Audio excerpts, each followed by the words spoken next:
Jared Goff has signed an extension with the Detroit Lions. $170 million.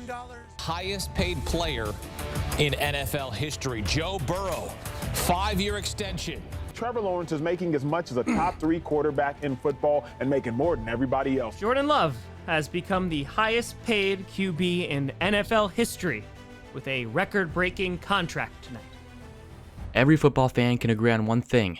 The quarterback is the most valuable player on the field.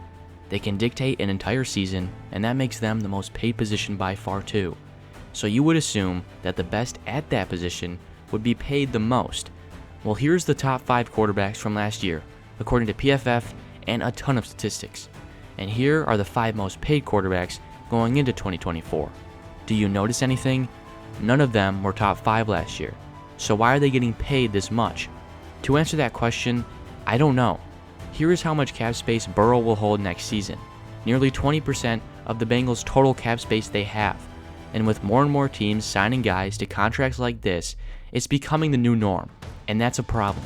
In fact, 2 QBs won the Super Bowl on a rookie contract, and yet none have won with a max deal. We have seen teams make terrible contracts repeatedly, setting that franchise back years, because they thought Russell Wilson or Matt Flynn were going to turn into something.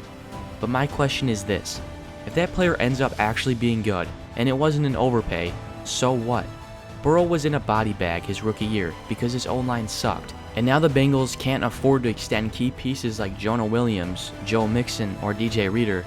They essentially just traded those guys for a quarterback that now has no running back or left tackle. But even with this long-term risk, teams are still signing these huge contracts, and it's becoming a problem.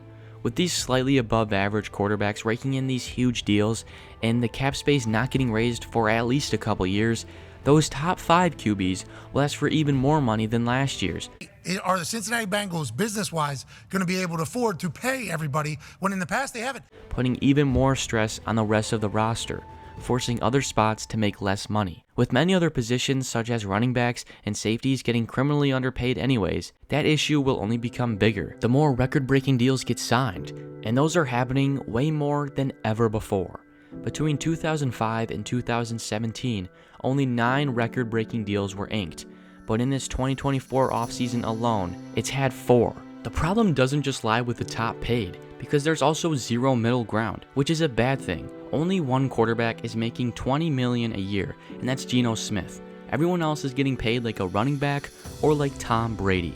There is absolutely no way this is sustainable, and GMs are already coming up with ideas like a specific QB salary cap so they don't balloon in value even more next year, or just drafting guys and hoping to win with them during their rookie contract, like what Minnesota did with JJ McCarthy. And that's the real challenge, balancing talent with budget. If teams don't find a way to manage these skyrocketing QB salaries, we'll see rosters crumble under financial pressure. The future demands creative solutions, or this bubble might just burst. Let me know what you think in the comments, and don't forget to like and subscribe. That's the rundown.